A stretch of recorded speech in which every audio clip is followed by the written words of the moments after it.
வணக்கம் நண்பர்களே. ஒரு நபருக்கு ரூ. 1,00,000 அர்ஜெண்ட்டாக ஆஸ்பத்திரிக்குள்ள பைசா கட்டுறதுக்காண்டி தேவைப்படுது. மருத்துவமனைக்கு போய் பைசா கொடுக்கறதுக்கு தேவைப்படுகிறது. தன்னுடைய மனைவி உடல்நிலை பாதிக்கப்பட்டு, அதுவும் கர்ப்பப்பையை அகற்ற வேண்டும் என்பதற்காக மருத்துவமனையில் சேர்த்திருக்கிறார். இவருக்கு ரூ. 1,00,000 தேவைப்படுகிறது. அந்த நேரத்தில் போய் எங்கேயெல்லாமோ பைசா கேட்டு கிடைக்கவில்லை. கடைசியாக வட்டி கொடுத்து வாங்குவோர் நபரிடம் போய் கேட்கிறார். ரூ. 1,00,000 கேட்கிறார். அவரும் சரி என்றார். வட்டியோ 10 பைசா வட்டி, 10 வட்டி என்பார்கள். ரூ. 1,00,000 மாதம் ரூ. 10,000 கொடுக்க வேண்டும். சரி என்று அந்த நேரத்தில் எதை பற்றி யோசிக்காமலும் சிந்திக்காமலும் வாங்கி விடுகிறார். பைசாவை வாங்கிவிட்டு மருத்துவமனையில் கட்டிவிட்டு ஆப்ரேஷனும் நல்லபடியாக முடிந்துவிட்டது. 1 மாதம் ஆகியது. ரூ. 10,000 வட்டிக்கு தனது மனைவியின் 2 கம்மலையும் விற்று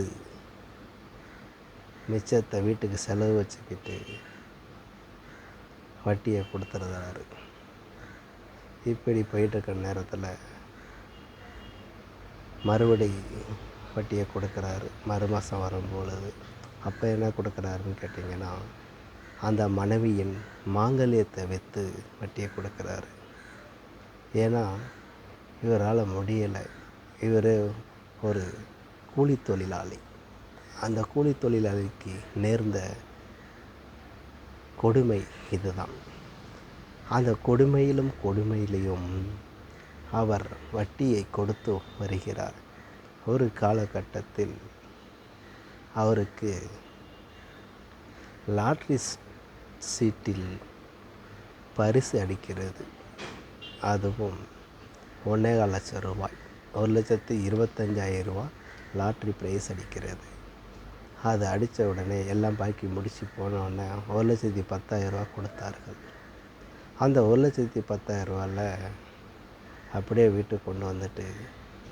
5,000 மட்டும் எடுத்து வச்சுக்கிட்டு பாக்கி ரூ. 1,05,000 கொண்டு போய் வட்டிக்கார்ட்ட போய் கொடுத்துருவோம். ஆனால் கொடுக்கக்கூடிய நாள் 15ஆம் தேதி, வட்டி கொடுக்க வேண்டிய நாள் 1ஆம் தேதி.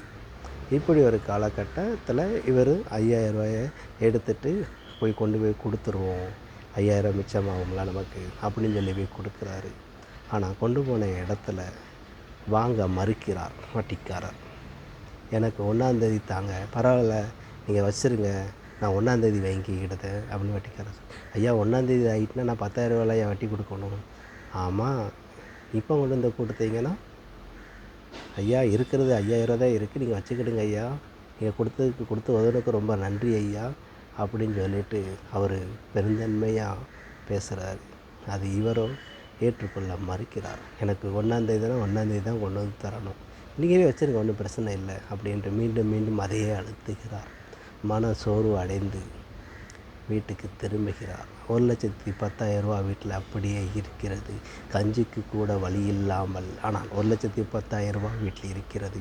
அந்த 15 நாளில் 7 நாள் சாப்பிடாம கூட இருந்திருக்கிறார் பைசா இல்லாமல்.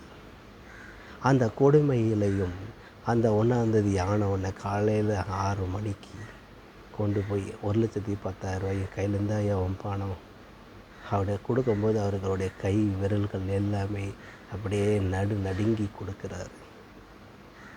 விரக்தி, மன சோர்வு அதை கொடுக்கும் பொழுது அந்த நேரத்தில் கொடுத்து விட்டுட்டு, ஆண்டவா என்னை காப்பாற்றுப்பா அப்படி என்று இறைவனை வணங்குகிறார்.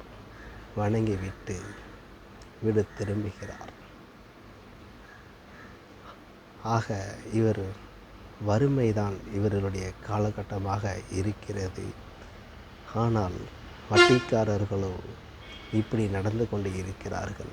இன்றளவும் அப்படித்தான் இருக்கிறது சமுதாயத்தில். ஆக இந்த கதையை A4 சீட்டில் ஒரு 4 பக்கங்கள் கொண்ட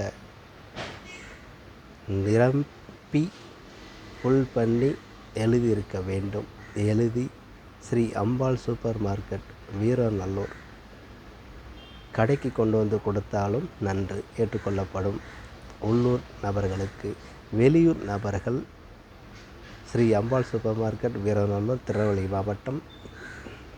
மொபைல் நம்பர் 96 77 52 97 17. சிறந்த கட்டுரைகளுக்கு தேர்ந்தெடுக்கப்பட்டு ஒரு நபருக்கு மட்டும் ரூ. 300 பரிசு, அதுவும் ஊக்கத்திற்காக வழங்கப்படும் என்று நெல்லை மாவட்டத்திலிருந்து வாசகன் ரிப்போர்ட்டர் சார்பாக, அதுவும் தன்னம்பிக்கை குரூப் சார்பாக வேண்டி கேட்டுக்கொள்கிறேன். நன்றி, வணக்கம்.